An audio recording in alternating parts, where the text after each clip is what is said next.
Whatever you do, choose a kind man.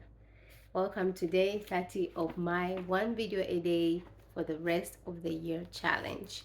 I was reading the book of Matthew, verse chapter 1, and when it comes to verse 19, this is what it reads. Joseph, her fiance, the fiance of Mary, was a good man and did not want to disgrace her publicly, so he decided to break the engagement quietly.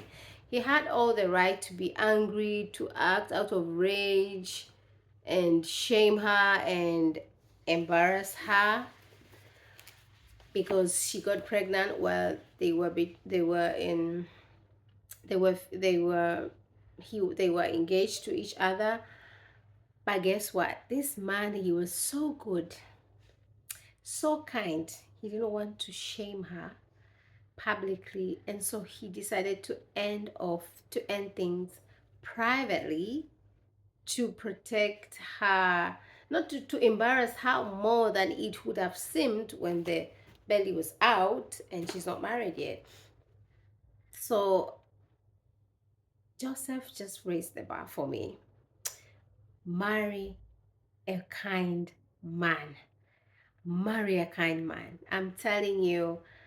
And I think this even helps me understand further of the change, the transformation that I've had towards the concept of a type.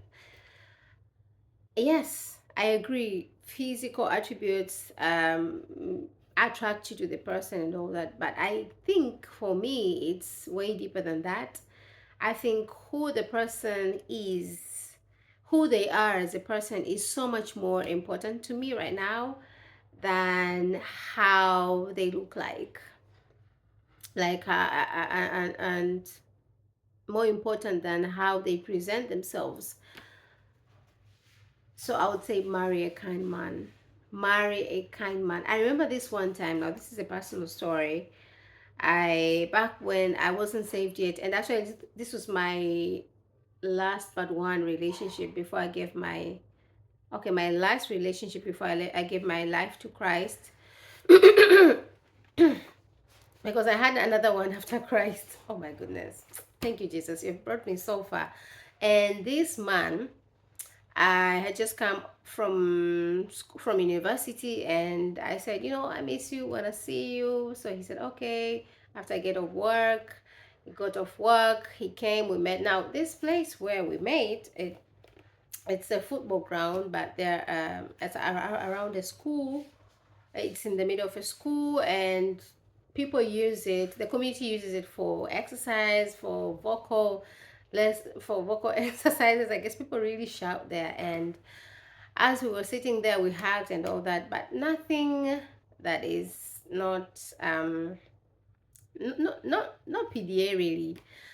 And this man passed by, and he was like, he passed by, went, and then came back, and then he was, what are you doing here? You're the kind of people who do weird things here.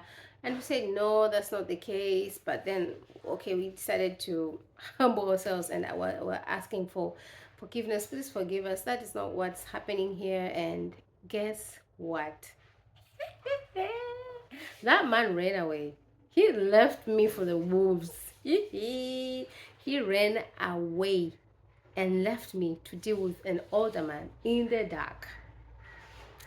I guess what I'm trying to say is get someone who will protect you physically, protect your honor, protect your, just get someone who will cover you physically, emotionally, spiritually.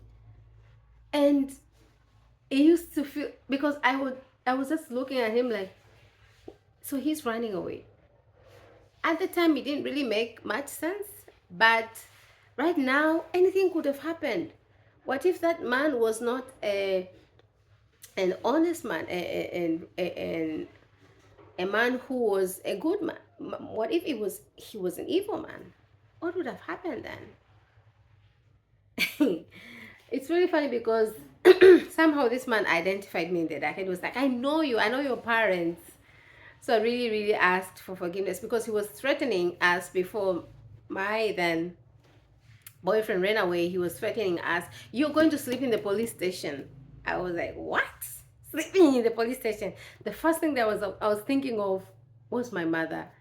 Anyway, I don't want to get into that more, but girl, get you a man who will protect you, a man who will cover you, who will honor you, who will not leave you out there for the wolves. And that was my last straw. And that was after that, I broke off things with him, which was not easy for me, considering as someone who really attached to relationships, identified myself with relationships, found my identity, or best my identity on relationships. And then I said, you know what? I am so done. Maybe I didn't think of it the way I'm thinking of it right now, but I was like, no, you know what? I'm done doing relationships my way. I might have not thought of it that way, but I was tired. Let's just say I was tired. I said, you know what, Jesus? Take the wheel. I am done. I am done.